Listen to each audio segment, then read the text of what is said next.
이 영상은 매우 주관적입니다.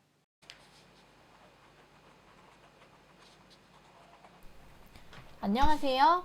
논문 대충 대신 읽어주는 여자 BCBA 오경미입니다. 지난 시간에 이어서 이번 시간에는 이 논문에서는 어떻게 실험했는지 살펴보도록 하겠습니다. 우리의 참가자 랭은 6학년 자폐아동입니다. 35명의 정상 발달 아동이 있는 일반 학급에 다니고 있고 학습 도움실에서 하루 45분 동안 특수 교육을 받습니다. 학교는 타이완에 있는 타이페이시티에 있네요. 랭이 선정된 이유는 랭의 일반 학급 교사가 랭의 상호작용에 어려움을 겪고 있는 것을 걱정하였기 때문입니다. 랭은 처음에 2살에 자폐 진단을 받았고요. 마지막으로 10살 때 실시한 평가에서는 IQ 85점, 그리고 피바디 픽처 보캐뷸러리 테스트에서는 79점을 받은 너무 똑똑해. 이렇게 말하면 안 되겠지만 실험 대상을 참 잘 잡았네요. 아무튼 간에 하지만 랭은 분노와 부정적인 감정을 컨트롤하는 데는 어려움을 보였습니다. 화가 나는 상황에서 또래에게 물건 던지기, 때리기, 자기의 물건을 부수기, 또래에게 부정적인 코멘트하기 등과 같은 모습을 보였습니다. 일반 학급 교사와 학습 도움실 교사 모두에 따르면 수업 시간 45분 동안 5번 중에 1번 정도 부적절한 사회적 상호작용을 또래 혹은 성인에게 보인다고 말하였습니다. 그리고 학습 도움실에 있는 같은 연령의 학습 장애가 있는 3명의 또래가 훈련에 같이 참여하였고, 그 이유는 이 또래들은 학습 환경에서 높은 적절한 사회적 행동을 보였기 때문이라고 합니다. 모든 세션은 랭의 학습 도움실에서 진행이 되었고요. 이 학습 도움실에는 선생님이 1명, 그리고 장애 혹은 말대한 지적 장애가 있는 학생 총 5명으로 구성되어 있었습니다. 학습 도움실에 이 선생님이 주 데이터 수집자 겸 트레이너였고요. 이 선생님은 초등 특수교육의 자격증이 당연히 있겠고, 이 연구가 실시되기 전 초등학교 학습 도움실 선생님으로 사회성 스킬 트레이닝을 3년 동안 실시했던 경험이 있었다고 해요. 그러니까 이 선생님이 다 했어요. 독립변인 보시죠. 마음이론과 사회성 기술 훈련 프로그램입니다. 이 프로그램은 2가지 스테이지로 나눠지는데, 각 스테이지들은 마음이론 유닛 그리고 사회성 유닛으로 나눠지고요. 이 유닛은 각각 2가지 기술들로 구성되어서 B1부터 B8까지 총 8개의 기술이 있습니다. 이 기술은 랭의 사전 점수 결과와 선생님의 관찰에 기초하여 선정되었고, 쉬운 것부터 어려운 것으로 순서 지어졌습니다. 모든 교구들은 이거 아시죠? 사용하여 제시되었다고 합니다. 종속변인 보시죠. 당연히 이 프로그램의 학습 결과 되시겠고요. 노트북에 파워포인트를 보여주는 방식으로 베이스라인에서 3번, 그리고 각각의 세션 끝에 평가하였습니다. 평가 때는 다양한 시나리오를 들려주고 질문에 답하는 형식으로 랭이 목표 기술 B1부터 B8을 수행하도록 하는 방식으로 진행되었습니다. 시나리오 하나를 구체적으로 설명드릴게요. 메이라는 이 친구가 라이온킹을 보고 있습니다. 남동생이 걸어 들어와서는 자기는 세서미 스트릿을 보고 싶다고 요구합니다. 메이는 정중히 거절합니다. 이때 남동생의 기분은? 실험에서 사용된 모든 시나리오는 랭이 실제로 일상에서 맞닥뜨리는 상황을 반영했다고 합니다. 이런 사파가 총 8개가 있는데요. 실제 현장에 계신 선생님들이 이런 기술을 가르치려고 스토리를 만들어낸다고 할 때 시나리오들이 꽤나 유용할 것 같아요. 내가 진짜 너무너무 알고 싶어 미칠 것 같고 꼭 하나씩 반드시 다 이야기를 해주면 좋겠다라고 열화와 같은 성원이 빗발친다면 다음에 짧게 설명을 하고, 아니면 패스. 모든 시나리오들은 2명의 특수교사 그리고 1명의 특수교육 교수님, 이렇게 총 3명의 전문가에 의해 리뷰되었다고 합니다. 아무튼 간에 방금 설명드린 거는 직접 이제 가르치는 기술 B1부터 B8의 기술들에 대한 이야기였고요. 또 다른 종속변인으로 랭의 사회적 상호작용이 있습니다. 이것은 훈련 중, 그리고 일반화 단계에서 모두 관찰을 했고요. 훈련 단계는 훈련 전 베이스라인과 훈련, 즉 중재 때를 포함해서 의미합니다. 훈련은 40분씩이고요. 일반화 단계에는 점심시간이랑 오후 쉬는 시간 합쳐서 40분이죠. 그래서 이 시간들을 모두 비디오로 녹화했습니다. 이 녹화된 비디오를 리뷰, 트랜스크립트, 코딩 절차를 거쳐서 이런 방식으로 분석했다고. 그러니까 열심히 분석을 했대요. 이렇게 녹화하여 관찰한 행동들은 크게 적절한 행동, 부적절한 행동 두 가지 카테고리로 나누어서 정리가 되어졌습니다. 그리하여 관찰된 행동이 무려 37개의 항목입니다. 저는 친절하니까 한국말로 다시 한번 천천히.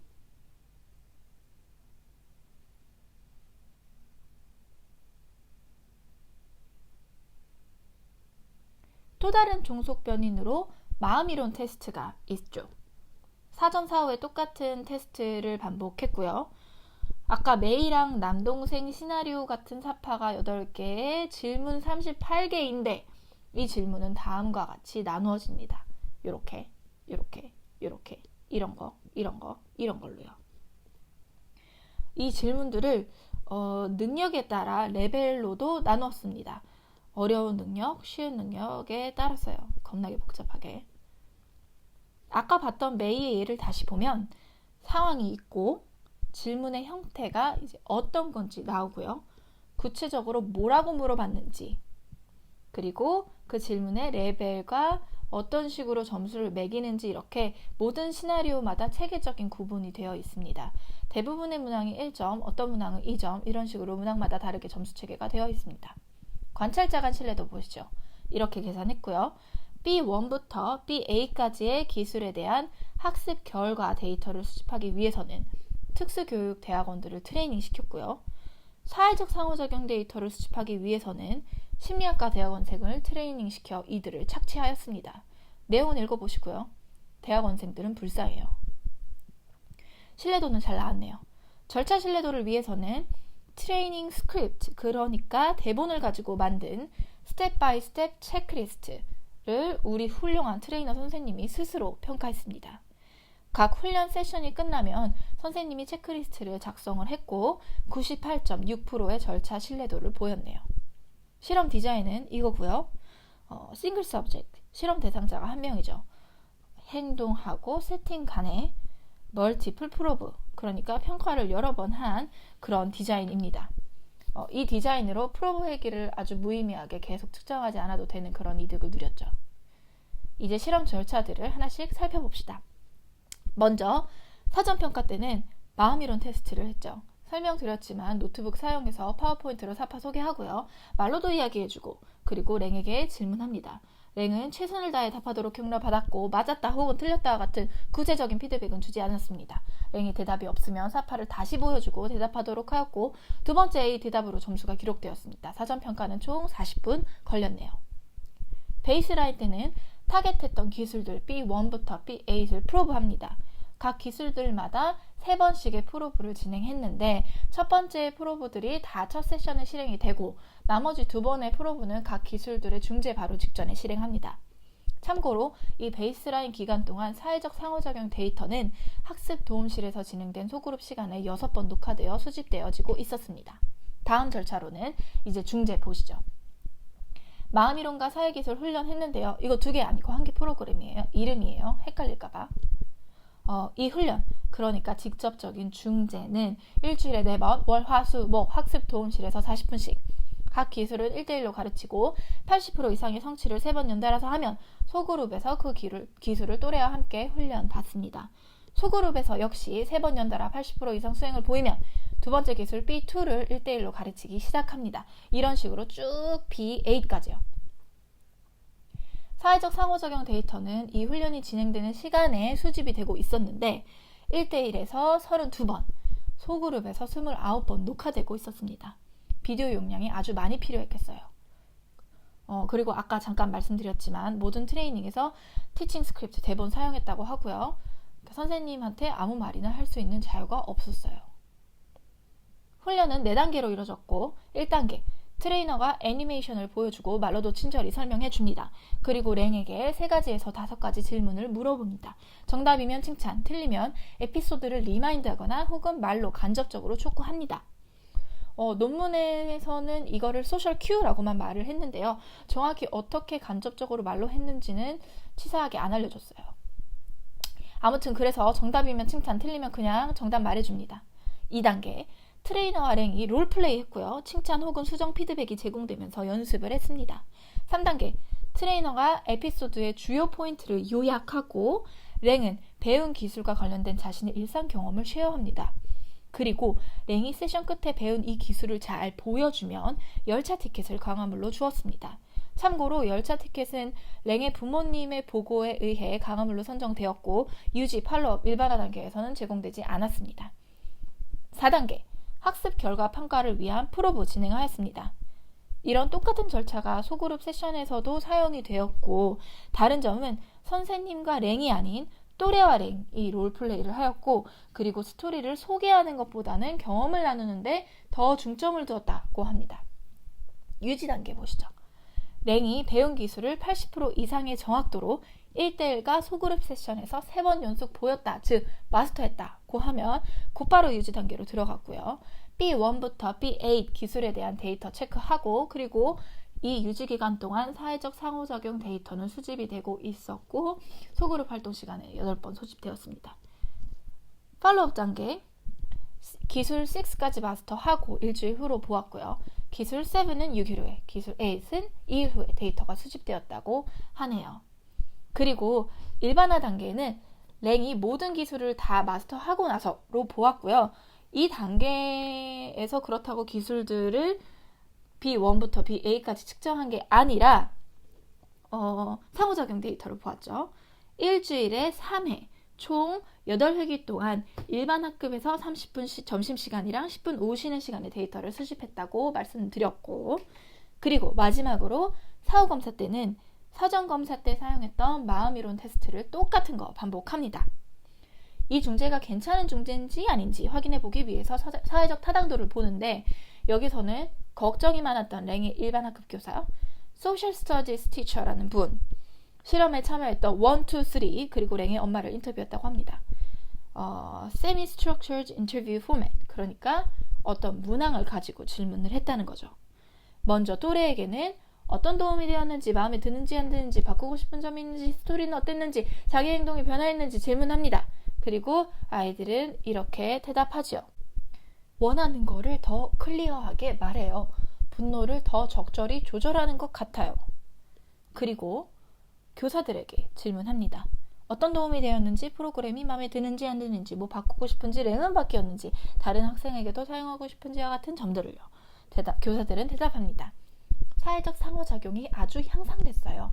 원하는 것 클리어하게 적절한 타임에 이야기하고 화났을 때 울거나 텐트럼하는 것보다는 말로 표현해요.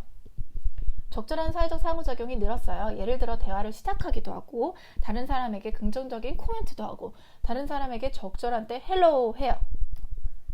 그리고 엄마에게 물어봅니다. 트레이닝 후 다른 사람의 감정에 대한 통찰력이 더 생겼어요 라고 고상하게 표현해 주었습니다. 모든 인터뷰자들은 짱잼으로 공통된 의견을 보였습니다. 드디어 결과 보시죠. 베이스라인 1대1 소그룹 유지 그리고 팔로업 있고요. 기술 B1부터 B8까지 있습니다. 베이스라인 데이터 그리고 중재 데이터 두 가지 비교해 보시면요.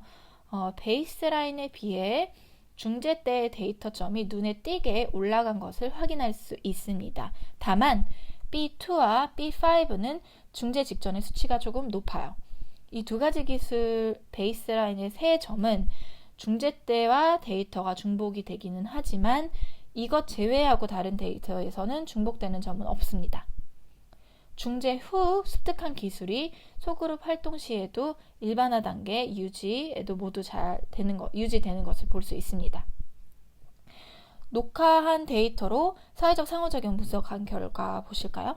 일단 눈에 가장 띄는 것은 베이스라인에서 사회적 상호작용을 34번, 34번밖에 안 했는데 중재와 함께 25번이 되었어요. 뭐 당연히 롤플레이도 하고 자꾸 이것저것 하고 그러니 그렇긴 하겠죠. 그런데 34번의 이 상호작용이 다 좋은 것은 아니었습니다. 이때 상호작용의 70.6%가 부적절한 상호작용이었는데 중재 때 1125번의 상호작용 중에는 적절한 상호작용이 73.2%가 되는 모습을 보여줍니다. 반전의 랭이네요. 그리고 더 살펴보아야 할 점은 중재를 하면서 이전에는 나타나지 않았던 새로운 카테고리의 적절한 상호작용들이 나타납니다. 예를 들어서 잘가, 고마워, 미안해 말하고, 도움을 찾고, 사과를 받아들이고, 프리텐드 플레이 참여하고, 대화를 시작하고, 자신 혹은 누군가의 생각을 설명하기, 이런 것과 같은 것들이요. 좋은 점이네요. 유지, 일반화 때도 베이스라인에 비해 더 많은 수의 상호작용이 지속적으로 나타났고, 적절한 상호작용의 비율 역시 높게 나타났습니다. 사전사후 마음이론 테스트 결과입니다. 좋아졌겠지? 논의 보시죠. 이전 연구들과 마찬가지로 마음이론 가르칠 수 있다라는 것을 보여줍니다. 기술 2.5는 예외기는 하지만 중재 전후 프로볼 결과가 명확하여 분명한 기능적 관계를 보여주었고요. 그런데 훈련이 몇 번이나 기술을 배우기까지 이 훈련이 몇 회기 필요했는지를 잘 살펴보면 감정 표현하기, 의사소통 기술 같은 사회 기술을 배우는 것보다 감정, 기본 믿음, 허위 믿음을 아는 것과 같은 마음이론 기술을 마스터하는 데 시간이 더 오래 걸립니다. 아마도 이거는 기술을 가르치는 순서랑 관련이 있지 않을까라고 저자는 말을 하는데요. 이 연구에서는 마음이론 기술을 먼저 가르쳤고 이러한 배열로 우리의 랭은 상호작용 기술을 배우기 전에 필요한 사전 기술이 마스터된 거죠. B1, 2, 5, 6 같은 마음이론에 있는 사전 기초 기술을 마스터한 것은 상호작용 기술인 B, 3, 4, 7, 8을 더 빨리 배우게 했다라고 저자는 생각하고 있네요. 이 연구에서 우리 저자께서 아주 자랑스럽게 생각하는 부분들이 무엇인지 간단히 말씀드리겠습니다. 도입에서 설명드렸듯 이전의 연구들은 일반화의 제한점을 보였죠. 그런데 이 연구에서는 아주 엄청난 발전이 빈도뿐 아니라 그걸 타겟으로 막 가르친 것도 아닌데 새로운 행동이 나타난 것처럼 질적인 변화도 동반하여서 그리고 이거는 중재의 결과로 반응의 일반화가 나타났다라고 자랑스럽게 이야기하고 있습니다. 물론 유지도 잘 되었고요. 그리고 이 연구에서는 마음이론이 사회기술 훈련보다 먼저 실행이 됐고 이런 순서의 배열은 감정과 기본 믿음을 아는 것이 자신의 감정을 표현하고 분노를 컨트롤하는데 사전 기술이 된다라는 개념을 기초로 했다고 합니다. 그리고 이런 배열 때문에 학습 결과가 더 향상된 거라고 저자는 말해요. 이런 훈련을 1대1로 받고 소그룹에서 또래와 또 받았는데 그러니까 보통 가르치는 것보다 2배 더 수업을 받았고 특히 또래와 함께 기술을 연습하는 기회가 주어졌고 이는 사회적인 상황에서 수행할 수 있게 연습하여서 일반화 그리고 유지에 도움이 많이 되었다는 점. 세 번째로 다양한 예시 사례를 사용하고 일상 경험을 시험하는 등의 방법이 유창함, 유지, 일반화에 도움을 주었다라고 하고요. 마지막으로 이 훈련에 다양한 기술을 사용하고 시각적 제시를 하는 것과 같은 관련한 연구에 기여하고 파워포인트와 플래시 애니메이션을 사용하는 것은 아동의 학습 동기를 증가시키는 데 도움을 주었다고 합니다. 한계는요. 랭의 사회적 상호작용은 녹화해서 코딩되었는데 여기서 나타났던 상호작용 행동들은 타겟되어서 가르쳤던 행동들은 아니기 때문에 중재로 인해 나타났다라고 분명하게 말을 할 수는 없습니다. 기능적 관계가 있다고 말할 수 없습니다. 그리고 일반화 데이터를 중재 전에 수집하지 못해서 사회적 상호작용이 이후 훈련 때문이라고 역시 또 말하지 못한다는 점. 이러한 점들을 향후에 보완하고 또 일반화 효과를 극대화하기 위해 일반 학급 교실에서 이런 훈련을 진행한다거나 혹은 학급 전체를 대상으로 이런 훈련을 진행해보는 것도 좋고 마지막으로 이 연구는 한 명의 아동을 대상으로 했죠. 그래서 반복 연구를 많이 해야 되는데 이때 실험 학생이 경험하는 어려움에 맞춰서 문화적인 요소들도 함께 반영하여서 교구들을 알맞게 맞춤 제작하여 실행할 것을 권하고 있습니다. 수고하셨습니다. 어제보다 오늘 조금 더 똑똑해졌기를 바라면서 안녕!